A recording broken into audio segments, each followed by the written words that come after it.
Hello guys, welcome back to my channel Rama studies. Part 1 तक की कहानी आपको पिछले वीडियो में बता चुकी हूँ, जिसका लिंक आपको मेरे वीडियो सेक्शन में मिल जाएगा। पिछले एपिसोड में हमने देखा था कि रोमी के पापा की तबीयत खराब हो जाती है, तो रोमी की माँ और रोमी इसका भी सारा इल्जाम रोजाना पर ही लगाती है कि रोजाना ने हमारी बात नहीं मानी, जिस वजह से रोमी के पापा की ऐसी हालत हो गई है।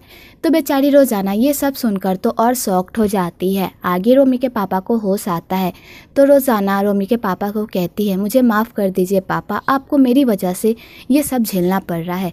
तो रोमी के पापा कहते हैं, मुझे माफ़ कर दो, मेरी वजह से तुम्हें इतना कुछ सहना पड़ा, लेकिन बस तुम इतना याद रखो, तुम एडॉप्टेड हो तो क्या हुआ, मैंने तुम्हें अपनी बेटी की तरह प्यार किया है और तुम्हें अपनी बेटी की तरह माना है। तो रोमी डिसाइड कर लेती है कि वो इस फैमिली का कर्ज उतारने के लिए, वो लोग जो भी उससे कहेंगे करने के लिए, वो करने के लिए तैयार है। वो पार्थ से भी शादी करने के लिए तैयार है। तो रोमी के पापा ये सब सुनकर शॉक्ड हो जाते हैं और कहते हैं, तुम्हारे साथ जो भी हो रहा है ये सब मेरी वजह से हो रहा है बेटा, प्लीज़ मुझे माफ़ कर दो। तो रोमी कहती है, इसमें आपकी कोई गलती नहीं है पापा, प्लीज़ अपने आप को कसूरवार मत ठहराइए। इधर रोमी और रोमी की माँ ये सब सुनकर बहुत खुश होती है कि रोजाना शादी के लिए मान गई है।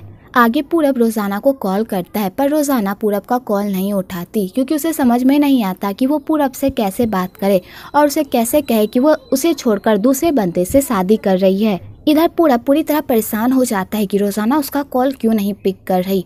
तो पूरब लेट लाइन पर कॉल करता है, तो उसका कॉल रोमी उठाती है। तो पूरब रोमी से कहता है, रोजाना कहाँ है, वो मेरा कॉल नहीं उठा रही। तो रोमी कहती है, वो इधर उधर ही होगी, वैसे क्या तुम मुझसे बात नहीं कर सकते, हमेशा तुम रोजाना से ही बात करते हो। तो पूरब रोमी से बात नहीं करता और उसकी सुई यहीं पर अटकी हुई होती है कि रोजाना को कुछ हो तो नहीं गया, वो उसका कॉल क्यों नहीं उठा रही, कि तभी वहाँ पर रोजाना आ जाती है और रोमी को कहती है, मुझे दो बात करने के लिए। तो रोमी उसे फोन दे देती है। तो पूरब कहता है, तुम मेरा कॉल क्यों नहीं उठा रही थी। तो रोजाना बहाना बना देती है, उसका फोन उसके पास नहीं था। तो पूरब कहता है, कोई बात नहीं, पहले मेरी बात सुनो, मैंने अपने पेरेंट्स से बात कर ली है और वो हम दोनों के लिए बहुत खुश हैं और वो लोग बहुत जल्द हमारी शादी की डेट भी फिक्स करने वाले हैं और मैं यही बात तुम्हें बताने के लिए कॉल कर रहा था। तो रोजाना कहती है, मुझे भी तुमसे इस शादी के बारे में कुछ बात करनी है, क्यों ना आज शाम मिलकर हम दोनों बात करें। तो पूरब कहता है, ठीक है, मैं तुम्हारा शाम को वेट करूंगा। इधर रोमी को बहुत ही गुस्सा आता है कि पूरब उससे अच्छे से बात नहीं करता। आगे रोमी पूरब की फोटो को देखकर खूब रोती है कि तभी एक पास्ट की स्टोरी दिखाई जाती है। जब वो लोग हाई स्कूल में पढ़ रहे होते हैं तो पूरब भी उन लोगों के घर आया जाया करता था। तो पूरब रोजाना को अच्छे से ट्रीट करता था और उससे अच्छे से बात करता था और रोमी से नहीं। तो रोमी को यही बात बहुत खाए जाती थी और उसे बहुत जलन होती थी उन दोनों को एक साथ देखकर, क्योंकि रोमी बचपन से ही पूरब से बहुत प्यार करती थी, पर पूरब रोजाना से प्यार करता था और इसी वजह से रोमी कभी भी पूरब को अपना नहीं बना पाई। तो रोमी ये सब सोच सोचकर बहुत खुश होती है कि अब रोजाना उसकी लाइफ से निकल गई है, अब वो पूरब को अपना बना कर रहेगी, चाहे कुछ भी हो जाए। दूसरी तरफ रोजाना अच्छे से रेडी होती है ताकि वो पूरब के दिल को गहरी चोट पहुंचा सके, ताकि पूरब उसे भूलकर उससे ब्रेकअप कर सके और अपनी लाइफ में आगे बढ़ सके। आगे पूरब बार में रोजाना का वेट कर रहा होता है कि तभी रोजाना सेक्सी लुक में तैयार होकर आती है। तो पूरब रोजाना का ऐसा रूप देखकर तो पूरी तरह शॉक्ड ही हो जाता है और रोजाना से पूछता है कि वो आज इस तरह ड्रेसअप क्यों हुई है। तो रोजाना कहती है, ये मेरा स्टाइल है, क्या तुम्हें इस बारे में नहीं पता था, क्या मैं इसमें अच्छी नहीं लग रही। तो पूरब कहता है, ऐसी बात नहीं है, तुम इसमें भी बहुत प्यारी लग रही हो,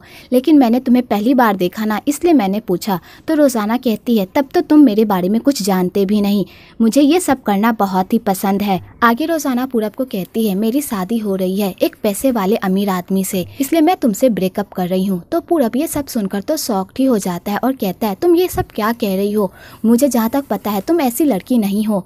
तो रोजाना कहती है, मैं ऐसी ही लड़की हूँ, तुम्हें एक बात बताऊँ, मैं एक अनाथ हूँ और मैं एक गरीब की लाइफ जीना नहीं चाहती। तुम्हारे पास तो इतने पैसे भी नहीं हैं कि तुम मेरे नखरे उठा सको, पर वो आदमी मेरे नखरे भी उठाएगा और मुझे बहुत सारे पैसे भी देगा, इसलिए मैं तुमसे कोई भी रिश्ता नहीं रखना चाहती। तो पूरब कहता है, तुम ये सब मेरा दिल तोड़ने के लिए कह रही हो ना, मुझे पता है कि तुम ऐसी नहीं हो, बताओ तुम ये सब क्यों कर रही हो, अगर तुम्हें पैसे चाहिए तो मैं ढेर सारे पैसे कमाऊंगा तुम्हारे लिए। तो रोजाना कहती है, तुम अपनी पूरी लाइफ में भी इतने पैसे नहीं कमा सकते, समझे, इसलिए मेरा पीछा छोड़ दो और अपनी लाइफ में आगे बढ़ो। तो पूरब रोजाना का पीछा नहीं छोड़ता। इधर पार्थ भी उसी बार में अपने दोस्तों के साथ होता है तो वो उन दोनों की सारी बातें सुन लेता है। इधर रोजाना पूरब के नजरों में खुद को गिराने के लिए वहाँ के सारे लड़कों के साथ फ्लर्ट करती है और उन्हें कहती है जो भी यहाँ पर सबसे ज्यादा अमीर है वो मेरे सामने आओ, क्योंकि आज रात मेरे साथ एक ड्रिंक करने का मौका मिलेगा। तो वहाँ के सारे लड़के रोजाना के ऑफर को सुनकर उस पर लट्टू हो जाते हैं और उसे पैसे देने लगते हैं।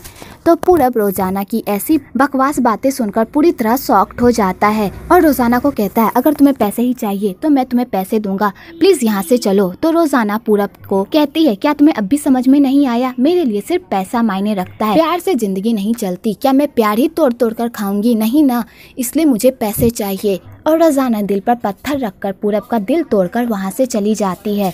तो पूरब भी रोजाना के पीछे जाता है और उसे हर जगह ढूंढता है, पर रोजाना उसे नहीं मिलती क्योंकि वो छुप जाती है पूरब के डर से और वहाँ जाकर खूब रोती है। तो बेचारा पूरब थक हार के अपने घर वापस चला जाता है और रोजाना को कॉल करता है।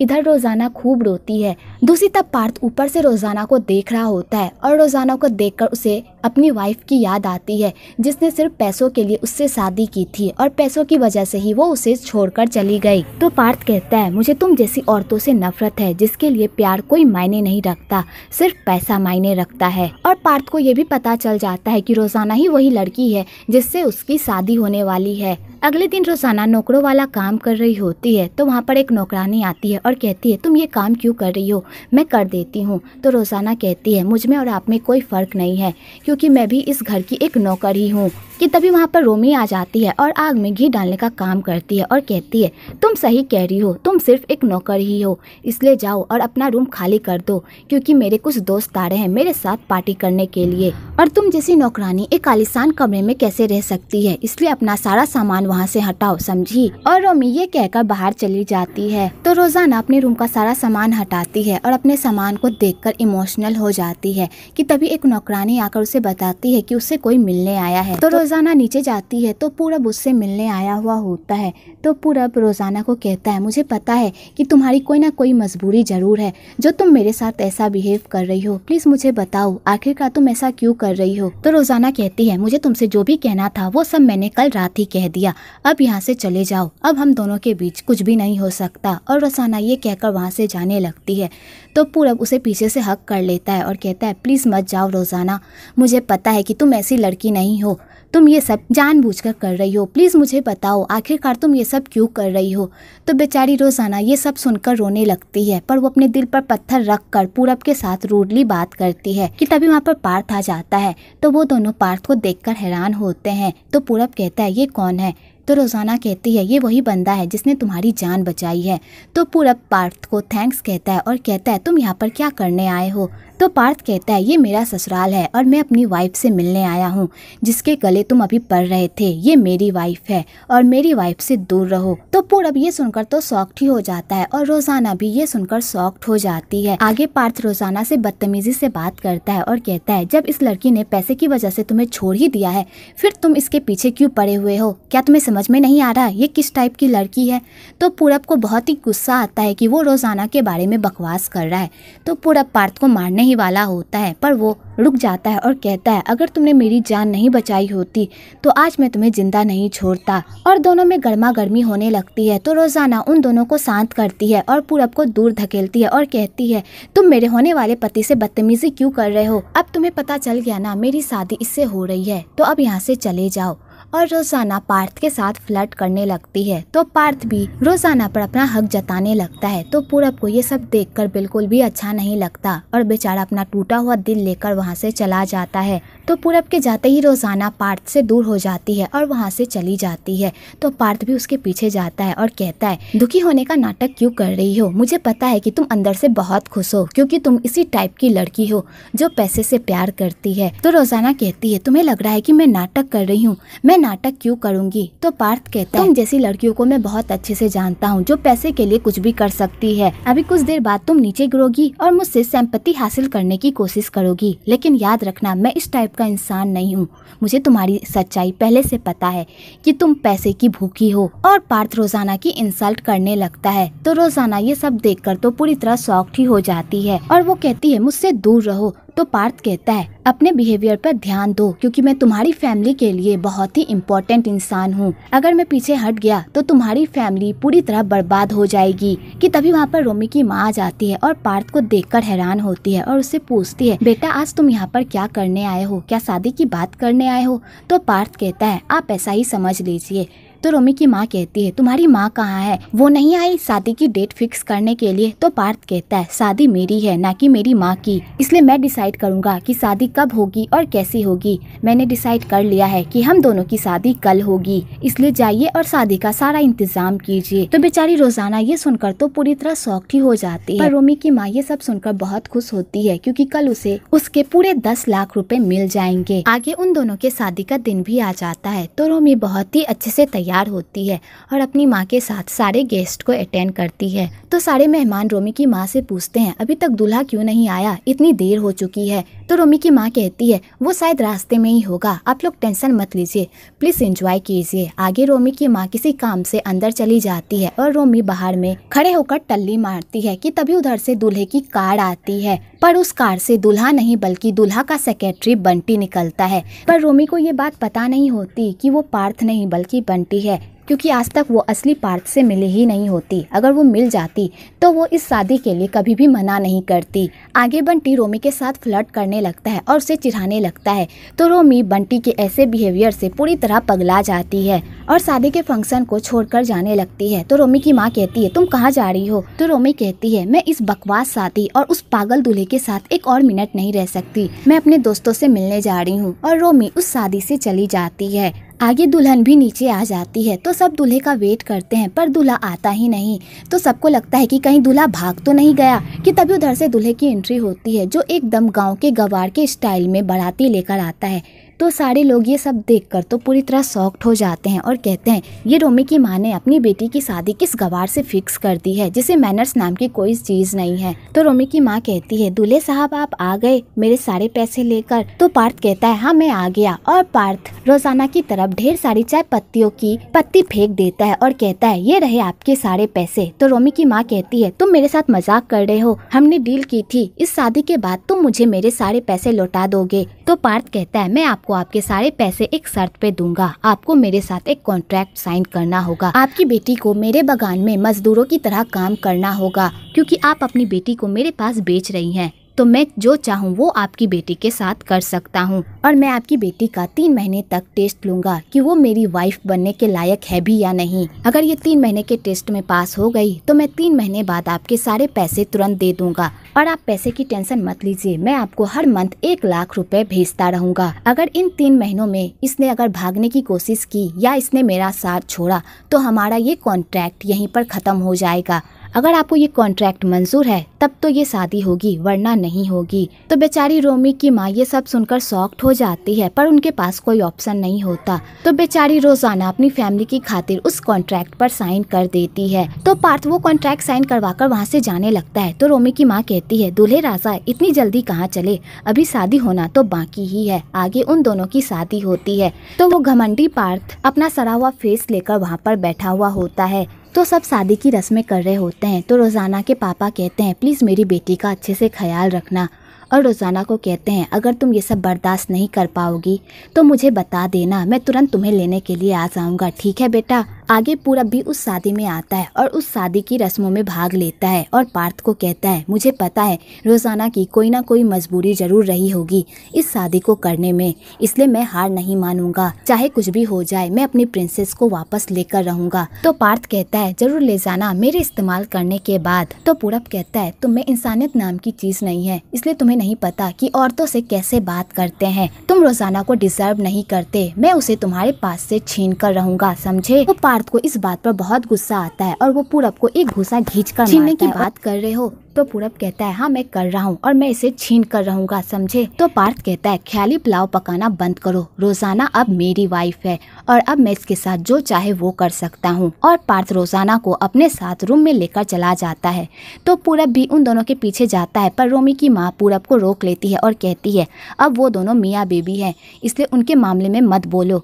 तो बेचारा पूरब अपना टूटा हुआ दिल लेकर वहाँ से फिर से चला जाता है। आगे वो दोनों कमरे में होते हैं तो पार्थ रोजाना को घूरता है तो रोजाना कहती है तुम पैसों से मेरा शरीर तो पा सकते हो पर मेरा दिल कभी भी नहीं पा सकते। तो पार्थ इस बात पर हंसने लगता है और कहता है तुम जैसी औरतों का दिल पाकर मैं क्या करूँगा, मुझे पता है तुम जैसी औरतें सिर्फ पैसे की भूखी होती है, तुम जैसी औरतों को तो प्यार का मतलब भी नहीं पता। और इस खुशफहमी में मत रहना कि मैं तुम्हें मुंह लगाऊंगा, मैं तुम जैसी औरतों को मुंह नहीं लगाता। आगे पार्थ रोजाना को चेंज करने को कहता है और कहता है जल्दी से चेंज करो, मैं फॉर्म वापस जा रहा हूँ क्योंकि मुझे तुम जैसे लोगों पर टाइम बर्बाद करने का शौक नहीं है, क्योंकि मेरा वहाँ पर बहुत सारा काम पेंडिंग पड़ा हुआ है, जल्दी से जाओ। तो रोजाना नहीं जाती और ढीठ की तरह खड़ी रहती है। तो पार्थ कहता है अगर तुम नहीं गई तो मैं तुम्हें इसी तरह उठाकर लेकर चला जाऊंगा, तुम्हारे पास 5 मिनट है, जल्दी से तैयार होकर बाहर आओ। तो रोजाना चेंज करने के लिए चली जाती है और वो बाथरूम में बैठकर टाइम पास करती है और बहुत लेट से बाथरूम से बाहर निकलती है।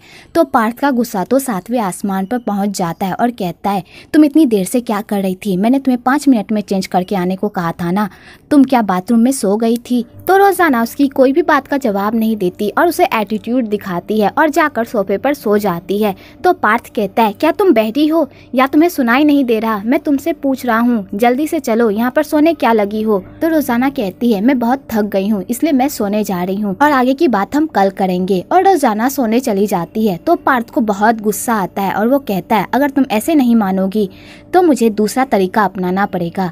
आगे पार्थ रोजाना को किडनैप करके अपने साथ घर ले जाने फिर भी हार नहीं मानती और उसका डटकर सामना करती है और कहती है अगर तुमने मुझे जाने नहीं दिया तो मैं कार से कूदकर यहाँ से भाग जाऊंगी। तो पार्थ कहता है वो ऐसी बात है तो ठीक है, और पार्थ रोजाना का हाथ खोल देता है और कहता है फिर यहाँ से कूदकर भाग जाओ। तो रोजाना भी कहाँ पीछे हटने वालों में से थी, वो भी कार से भागने की कोशिश करती है और चलती कार से सबसे हेल्प मांगती है कि ये बंदा उसे किडनैप करके ले जा रहा है। तो पार्थ उसे चुप रहने को कहता है पर रोजाना चुप नहीं रहती कि तभी वहाँ पर रेड लाइट सिग्नल आ जाता है और पार्थ गाड़ी रोक देता है।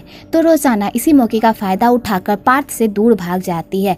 तो पार्थ उसके पीछे जाता है उसे पकड़ने के लिए। तो रोजाना बहुत कोशिश करती है उसके चंगुल से बाहर निकलने की, पर बेचारी पकड़ी जाती है। तो रोजाना सारे लोग से हेल्प मांगती है कि ये बंदा उसे जबरदस्ती उसे उठाकर ले जा रहा है ताकि वो उसके साथ रेप कर सके। तो सारे लोग पार्थ को घेर लेते हैं और कहते हैं इस लड़की को छोड़ दो वरना हम पुलिस को कॉल कर देंगे। तो पार्थ कहता है ये लड़की मेरी वाइफ है, ये बस बकवास कर रही है। तो सारे लोग उसकी बातों पर भरोसा नहीं करते। तो पार्थ कहता है मैं आप लोगों को प्रूफ करके दिखाता हूँ कि ये मेरी वाइफ है। तो पार्थ सबके सामने उसे किस कर लेता है। तो सारे लोग ये देखकर समझ जाते हैं कि ये दोनों सच में वाइफ हस्बैंड है और इन दोनों के बीच कोई झगड़ा हो गया है जिस वजह से ये दोनों एक दूसरे से लड़ रहे हैं। आगे पार्थ रोजाना को अपने साथ लेकर जाता है और उसे फिर से बांध देता है। तो रोजाना कहती है मैं कोई कैदी नहीं हूँ जो तुम मुझे इस तरह ट्रीट कर रहे हो। तो पार्थ कहता है तुम मुझसे कम भी नहीं हो। आगे रोजाना फिर भी हिम्मत नहीं हारती और गाड़ी के अंदर से ही हेल्प हेल्प चिल्लाती है। तो पार्थ रोजाना का मुंह बंद करने के लिए उसके मुंह में संतरे ठूस देता है और उसके सर पर बकेट डाल देता है ताकि उसे उसकी शक्ल ना देखनी पड़े। आगे पार्थ रोजाना को घर लेकर आता है। तो पार्थ की माँ उन दोनों को इस तरह देखकर तो पूरी तरह शॉक्ड हो जाती है। तो रोजाना पार्थ की माँ से हेल्प मांगती है और हेल्प मांगते मांगते बेचारी बेहोश हो जाती है। तो पार्थ उसे गोदी में उठाकर वहाँ से लेकर चला जाता है। आगे पार्थ की माँ पार्थ पर बहुत गुस्सा करती है और कहती है क्या मैंने तुम्हें यही संस्कार सिखाया है कि लड़कियों के साथ इस तरह पेश आओ, वो तुम्हारी वाइफ है, तुम्हें उसके साथ अच्छे से पेश आना चाहिए, उसने तुम्हारा क्या बिगाड़ा है जो तुम उसके साथ ऐसे पेश आ रहे हो। तो पार्थ इस बात को कवर करने की कोशिश करता है और बहाना बनाने लगता है कि उसने ऐसा कुछ भी नहीं किया। तो पार्थ की माँ कहती है तुम मेरे ही बेटे हो और मैं तुम्हें बहुत ही अच्छे से जानती हूँ, तुम किसी और का गुस्सा उस पर निकाल रहे हो जो कि बिल्कुल गलत है, अगर तुम अपनी हरकत से बाज नहीं आए तो मैं यहाँ से चली जाऊंगी। तो पार्थ अपनी माँ का दिल रखने के लिए कहता है अब से मैं उसके साथ अच्छे से पेश आऊंगा, प्लीज आप जाने की बात मत कीजिए। तो पार्थ की माँ कहती है ठीक है। आगे पार्थ रोजाना को एक भूतिया घर में बंद कर देता है और उस पर दूर से ही नजर रखता है। तो रोजाना उस भूतिया घर को देखकर पूरी तरह डर जाती है और चिल्लाने लगती है, पर कोई भी उसकी हेल्प करने नहीं आता। तो बंटी को रोजाना पर तरस आने लगता है और वो कहता है रोजाना को उस घर में डर लग रहा होगा, हमें वहाँ जाकर उसकी हेल्प करनी चाहिए। तो पार्थ कहता है अभी तो उसके साथ ये शुरुआत है, आगे आगे देखो उसके साथ होता क्या है, उसे इससे भी बदतर लाइफ जीनी होगी। मुझे पार्थ की समझ में नहीं आती कि आखिरकार वो रोजाना को किस गुनाह की सजा दे रहा है। उसने तो उसके साथ कुछ भी नहीं किया, जो भी किया था उसकी पहली पत्नी ने उसके साथ किया था। इसमें रोजाना की क्या गलती थी, पर इस पार्थ गधे को कौन समझाए कि वो क्या बेवकूफी कर रहा है, और इन सब के लिए उसे बाद में बहुत पछताना भी पड़ेगा। अगली सुबह रोजाना पार्थ का डरावना सपना देखती है तो उसकी नींद खुल जाती है, तो वो वहाँ से भाग जाती है और भागकर एक टेलीफोन से अपने घर वालों को कॉल करती है।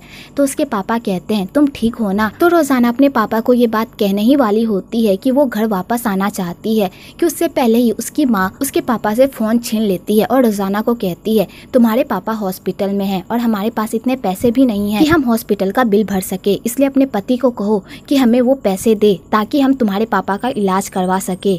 और ये कहकर उसकी माँ कॉल कट कर देती है। तो रोजाना ये सब सुनकर पूरी तरह सैड हो जाती है और अपने दिल की बात अपने पापा से कह भी नहीं पाती।